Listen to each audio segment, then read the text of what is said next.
Bismillahirrahmanirrahim. Assalamualaikum warahmatullahi wabarakatuh. Selamat pagi rekan-rekan semua. Alhamdulillah hari ini kita sudah masuk di pertemuan ke-11 mata kuliah Manajemen Perubahan dan Pengembangan Organisasi. Pada kesempatan ini saya akan membahas tentang making change stick, yakni bagaimana bisa mempertahankan perubahan yang sudah direncanakan sebelumnya atau yang sudah diimplementasikan sebelumnya.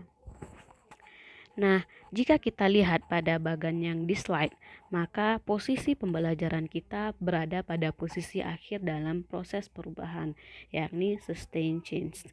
Ya, yang mana sebelum adanya sustain change ini atau mempertahankan perubahan ini, kita sudah mempelajari tentang bagaimana menyadari perlu atau pentingnya perubahan, recognizing and start. Kemudian kita mendiagnosa berbagai bentuk perubahan yang mungkin terjadi. Kemudian kita merencanakan perubahan dan kemudian nanti kita implementasikan dan mereview hasil-hasil perubahan. Dan yang terakhir nanti hari ini adalah mempertahankan perubahan yang sudah kita komitmenkan. Nah, proses perubahan ini tidak terlepas dari yang pertama itu learning, pembelajaran, yang kedua adalah leading, dan yang ketiga adalah managing. Yang mana pada setiap tahapan proses perubahan ini akan ada sebuah proses pembelajaran yang nanti akan kita bahas di pertemuan berikutnya. Dan juga di dalam proses perubahan ini pastinya akan ada individu yang akan menjadi leading atau yang akan memimpin dan juga managing, individu yang akan mengelola perubahan tersebut untuk keseluruhan anggota organisasi atau organisasinya sendiri. Nah, orang banyak mengatakan bahwa segala sesuatu itu akan sulit dipertahankan dibanding untuk mendapatkannya. Begitu juga dengan halnya perubahan. Perubahan itu akan mudah untuk direncanakan, mudah untuk diimplementasikan, tapi sulit untuk dipertahankan. Nah, hal ini kenapa? Karena ada beberapa hal yang membuat komitmen kita runtuh untuk sebuah perubahan yang sudah direncanakan sebelumnya. Nanti akan kita bahas lebih lanjut. Nah, Lewin Change Model yakni sebuah model perubahan yang dikemukakan oleh Lewin pada 1951 menyebutkan bahwa perubahan yang terlalu sering dilakukan di dalam organisasi akan sulit untuk bisa berumur panjang. Artinya, perubahan yang sering terjadi di dalam organisasi ini cenderung berumur pendek. Karena kenapa? Pada saat kita sudah berubah, kecenderungan kita mungkin akan kembali ke keadaan seperti semula. Sulit untuk mempertahankan perubahan tersebut. Hal ini didasarkan kepada bahwa dalam pandangan Lewin tahun 1951 itu dia mengatakan tidak cukup kita hanya memikirkan perubahan dan bagaimana kita bisa memulai atau mengimplementasikan perubahan tersebut. Lebih penting lagi adalah bagaimana kita bisa mempertahankan perubahan ini selama perubahan tersebut masih relevan dengan tujuan dan fungsi-fungsi organisasi. Nah, untuk bisa mempertahankan perubahan ini, Lewin menyebutkan ada 3 hal yang harus atau 3 tahap yang harus dilalui. Yang pertama, yakni melibatkan sebuah pembekalan atau pendalaman bagi individu, kelompok ataupun sistem untuk bisa mempertahankan status quo dan menciptakan kesiapan untuk berubah. Dan yang kedua adalah melibatkan semua individu di dalam organisasi atau semua anggota organisasi untuk bergerak atau pindah ke kebiasaan baru atau perubahan yang akan kita rencanakan. Dan tahapan terakhir adalah melibatkan semua perilaku di dalam perubahan tersebut. apakah itu perilaku individu, perilaku organisasi. Jangan sampai perubahan yang kita lakukan ini hanya melibatkan pihak tertentu saja, sehingga kemudian perubahan-perubahan tersebut hanya akan berumur pendek. Nah, saya sedikit mengulas tentang Lewin Change Model ini, yakni bagaimana template manajemen change management dalam melakukan perubahan. Yang pertama adalah unfreeze, yakni kemudian ada change, kemudian refreeze. Nah, refreeze ini adalah tahapan di mana kita untuk bisa mensustain atau bisa mempertahankan perubahan tersebut.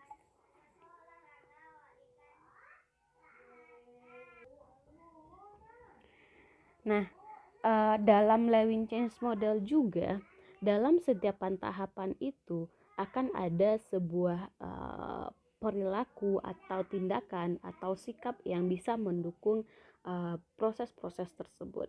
Di saat kita unfreeze, yakni di saat kita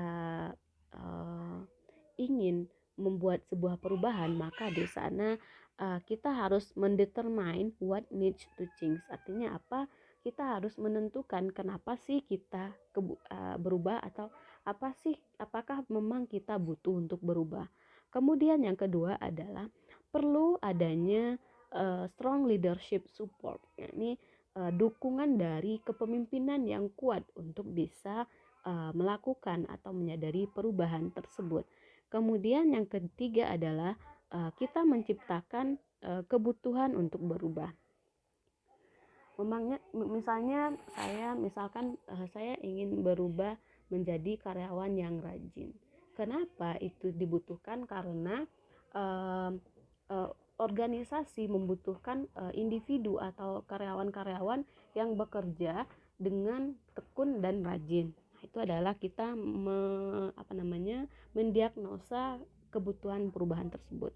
Kemudian yang keempat, di dalam tahapan unfreeze ini harus ada pengelolaan dan memahami bagaimana sebuah perilaku ataupun sifat.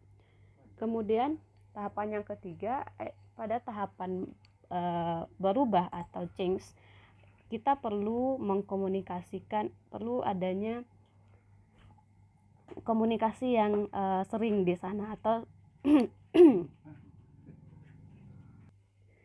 Oke, saya ulangi. Pada tahapan berubah atau change tersebut, maka di sini perlu komunikasi yang sangat sering dan berulang, baik itu antar pimpinan dengan anggota individu atau individu-individu yang berada di dalam organisasi tersebut.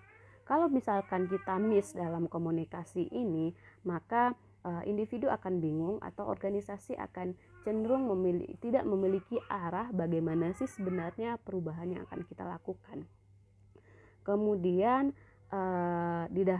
dalam tahapan perubahan ini kita harus meminimalisir rumors. Kemudian empower actions. Jadi di sana perlu adanya kegiatan dalam melakukan empowerment atau mendukung, dan nanti ada involve people in the process. Kita harus melibatkan semua orang-orang di dalam prosesnya. Nah, di tahapan yang terakhir, di tahapan refreeze atau pada tahapan sustain atau pada tahapan making change sticks ini, apa yang harus dilakukan, yakni anchor the change into the culture. Kita harus membawa perubahan ini menjadi sebuah budaya, bukan hanya sekedar berubah saja, tapi harus membudaya di dalam organisasi. Karena apa? Karena sesuatu yang bersifat budaya atau membudaya, maka itu akan bertahan lama. Kemudian kita harus mengembangkan cara bagaimana supaya perubahan-perubahan ini bisa bertahan. Kemudian selanjutnya adalah menyediakan support, pastinya dukungan dan juga training, supaya individu yang merasa bahwa perubahan tersebut terlalu sulit baginya, ketika disupport, kemudian ketika diberikan pelatihan atau training terhadap sebuah perubahan tersebut, maka dia akan merasa bahwa memang perubahan itu dibutuhkan dan memang harus dipertahankan lebih lama. Dan yang terakhir adalah harus celebrate successes.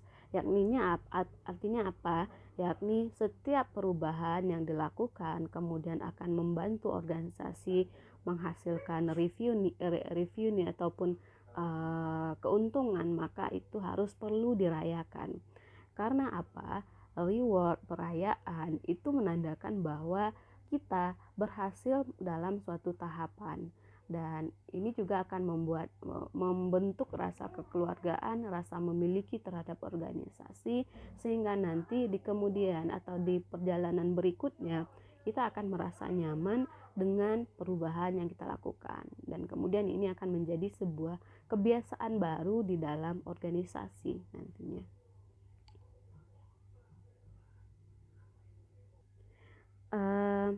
Kemudian dalam tahapan perubahan, dalam tahapan making change stage ini, perubahan usaha kita untuk mensustain atau mempertahankan perubahan tersebut kadang bisa bersifat counterproduktif, yakni membuat produktivitas kita tidak sesuai dengan yang seharusnya. Hal ini terjadi kenapa? Karena perubahan mungkin tidak berhasil atau mungkin menghasilkan konsekuensi yang tidak diantisipasi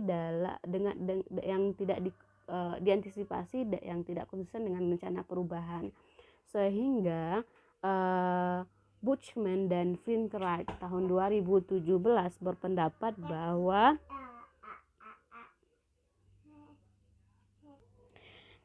hal tersebut terjadi karena pertama itu adalah perubahan dalam lingkungan yang lebih luas menjadikan praktek kerja, hasil, dan jalur pembangunan yang ada ini yang diterapkan menjadi usang.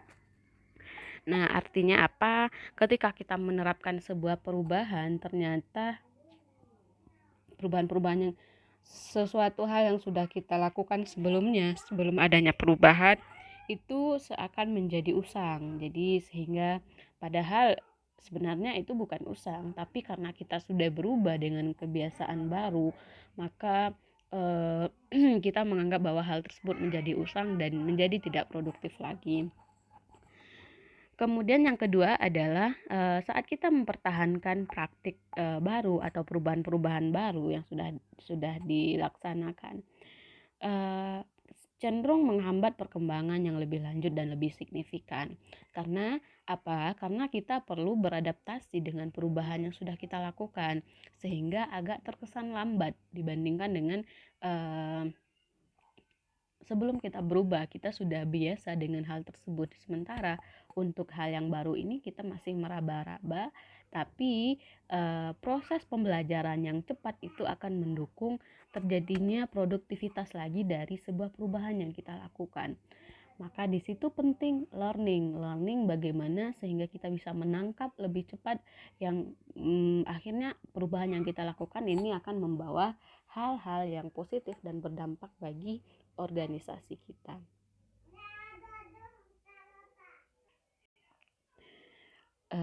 Dalam prinsip making change stage ini ada istilah yang disebut dengan sustainability dan juga stickability.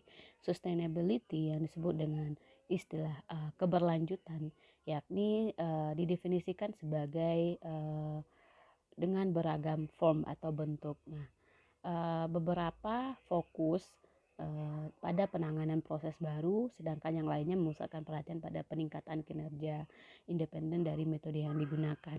Maka sustainability artinya adalah dapat disimpulkan bahwa terjadinya keberlanjutan terhadap suatu usaha yang dilakukan. Usahanya adalah usaha dalam perubahan, karena konteksnya adalah perubahan yang dilakukan, kemudian independen dari metode yang digunakan dalam perubahan itu sendiri, sehingga kemudian nanti proses sesuatu yang kita sudah rencanakan untuk berubah ini masih bertahan dan melekat di dalam organisasi ataupun fungsi-fungsi organisasi.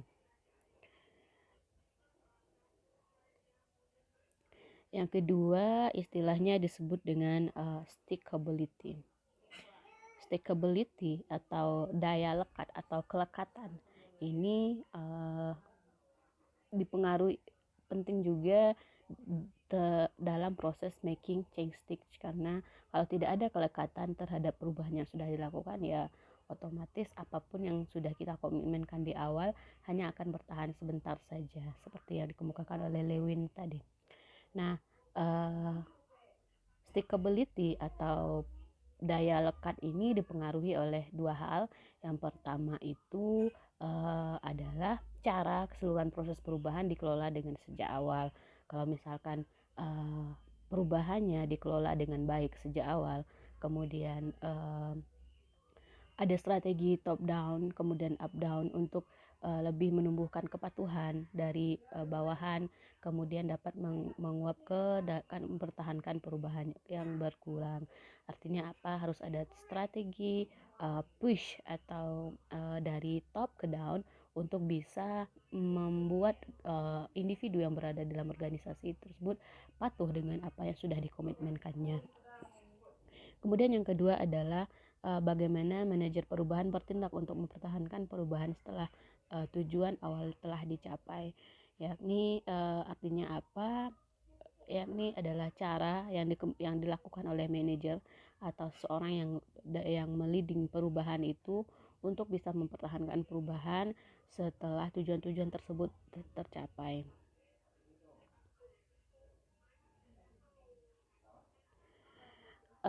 Kemudian Buchanan et al. Pada tahun 2017 mengidentifikasi 10 masalah yang berulang saat terjadinya perubahan atau saat terjadinya perubahan tersebut untuk diterapkan atau sustainable kan. Yang pertama itu adalah mereka yang memulai perubahan tersebut pindah kepada organisasi lain, sehingga kemudian ketika orang-orang yang menginisiasi perubahan tersebut tidak berada lagi di dalam organisasi kita, maka kecenderungan perubahan yang dia bawa itu juga akan memudar, seperti itu. Kemudian yang kedua adalah akuntabilitas pembangunan menjadi tersebar. Karena kenapa dalam perubahan itu penting yang namanya accountability. Yang ketiga adalah pengetahuan dan pengalaman praktik baru hilang melalui pergantian.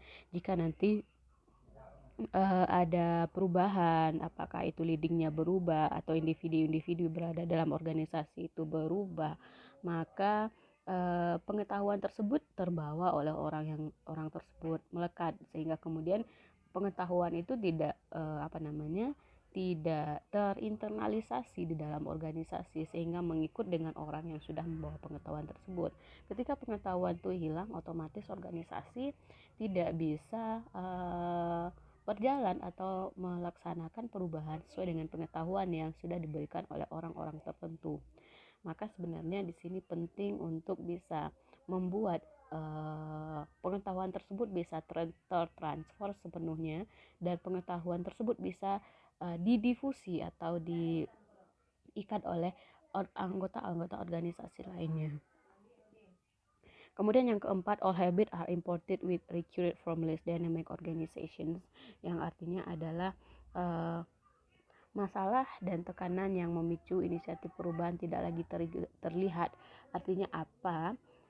Sebelumnya kan kita merencanakan perubahan tersebut karena mungkin ada permasalahan di dalam organisasi. Kemudian setelah diterapkannya perubahan tersebut, masalah-masalah tersebut tidak muncul lagi, sehingga dengan menggunakan metode lama pun masih tetap bisa berjalan, sehingga nanti ini menjadi pemicu bahwa perubahan yang sudah kita lakukan menjadi tidak bertahan lama.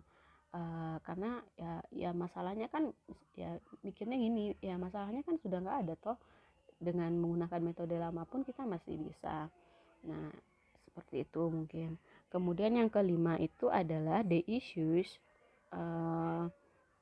Yang kelima mana? The issues and the pressure that trigger the change initiative are longer not visible. Artinya adalah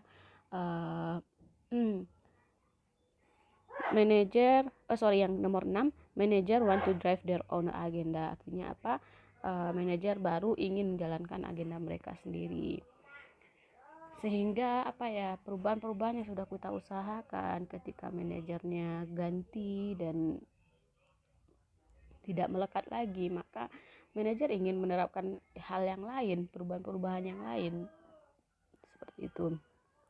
Dan yang ketujuh adalah powerful stakeholder are using counter implementation tactic to block progress. Kemudian ada stakeholders yang powerful, yang sangat menguasai perusahaan, yang sangat memegang kendali perusahaan itu bersifat mengcounter atau melawan perubahan atau implementasi perubahan dan yang terjadi dalam organisasi.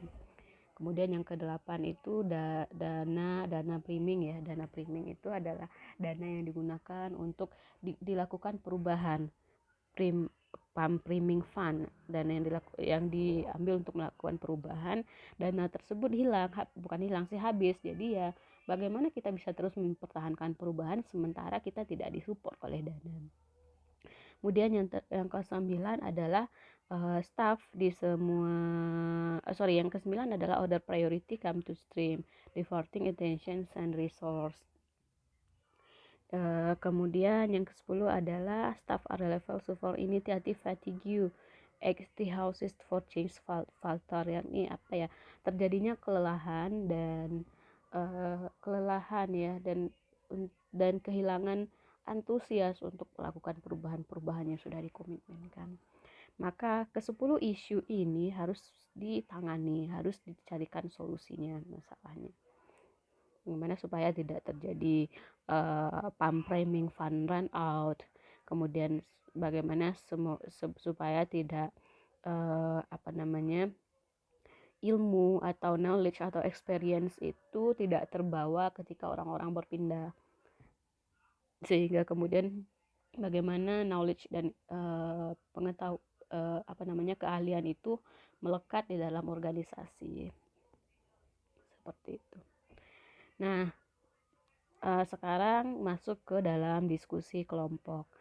Nah, jadi di sini silakan berdiskusi secara kelompok. Perintahnya adalah pikirkan perubahan saat ini atau yang tertunda di dalam organisasi atau organisasi lain yang Anda kenal. Kemudian identifikasi setidaknya 3 hal yang dapat dilakukan untuk membantu memastikan bahwa perubahan akan bertahan dan berkelanjutan.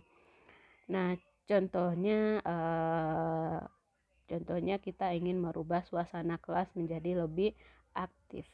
Nah, perubahan tersebut sudah dimulai. Kemudian bagaimana tindakan kita untuk bisa mempertahankan perubahan keaktifan tersebut. Misal tindakan yang pertama itu adalah selalu men-trigger diri untuk membuka pikiran baru, bersikap aktif, kemudian rajin bertanya kepada guru atau dosen. Nah, alasannya apa? Sebutkan alasannya, karena hal itu bisa mempertahankan perubahan yang kuat, yang tepat. Seperti apalah alasannya. Intinya adalah tuliskan satu perubahan, kemudian temukan 3 cara untuk bisa mempertahankan perubahan tersebut atau tindakan yang bisa mempertahankan perubahan tersebut, kemudian tuliskan alasannya. Nanti sekretaris silakan upload di Island. Kemudian kalau nanti ada masalah dengan Islandnya silakan dihubungi saya. Sekian untuk pertemuan hari ini. Wabillahi taufiq wal hidayah. Assalamualaikum warahmatullahi wabarakatuh.